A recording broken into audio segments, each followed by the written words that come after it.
Good evening. My name is Rudy Giuliani, and I'm the former mayor of New York City. In 2013, my city elected a self-described progressive Democrat as mayor. New York City, once described as America's crime capital, had become, by the mid-1990s, America's safest large city. Now today, my city is in shock.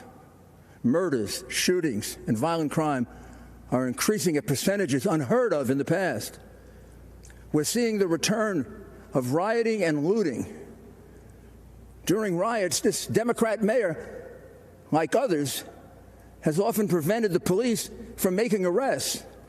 And even when arrests are made, liberal, progressive DAs release the rioters so as not to disrupt the rioting. New Yorkers wonder, how did we get overwhelmed by crime so quickly and decline so fast? Don't let Democrats do to America what they have done to New York. Again, the Democrats are urging you to vote for an obviously defective candidate. Biden has changed his principles so often, he no longer has any principles. He's a Trojan horse with Bernie, AOC, Pelosi, Black Lives Matter, and his party's entire left wing, just waiting to execute their pro-criminal, anti-police socialist policies.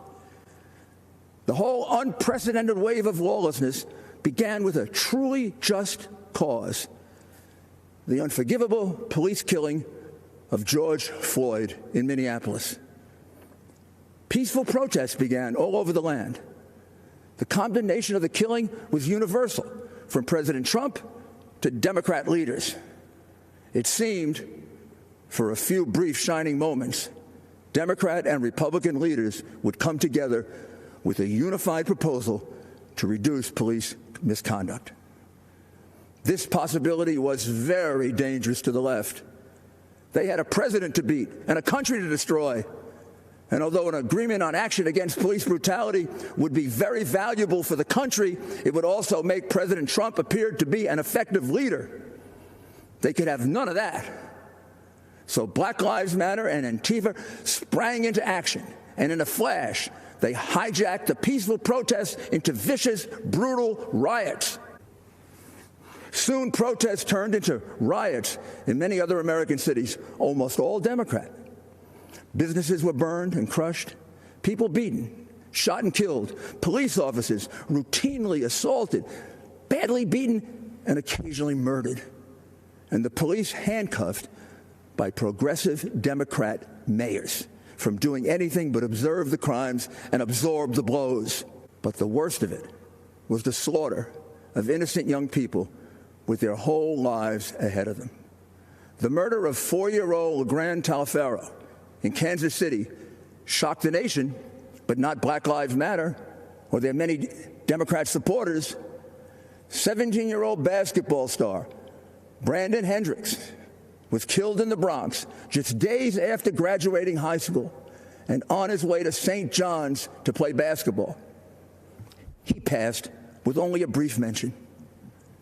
1-year-old Davil Gardner Jr. was shot and killed in a stroller at a cookout in Brooklyn, and it caused no outrage.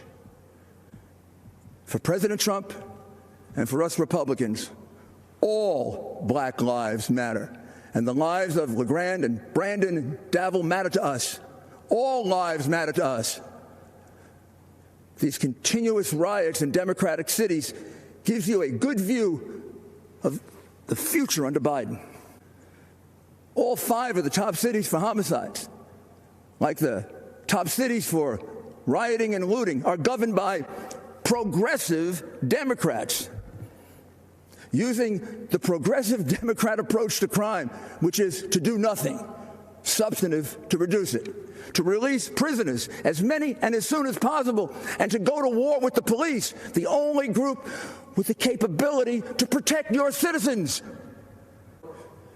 It is clear that a vote for Biden and the Democrats creates the risk that you will bring this lawlessness to your city, to your town, to your suburb. There is no question that this awesome job of restoring safety for our people cannot be done from your basement, Joe.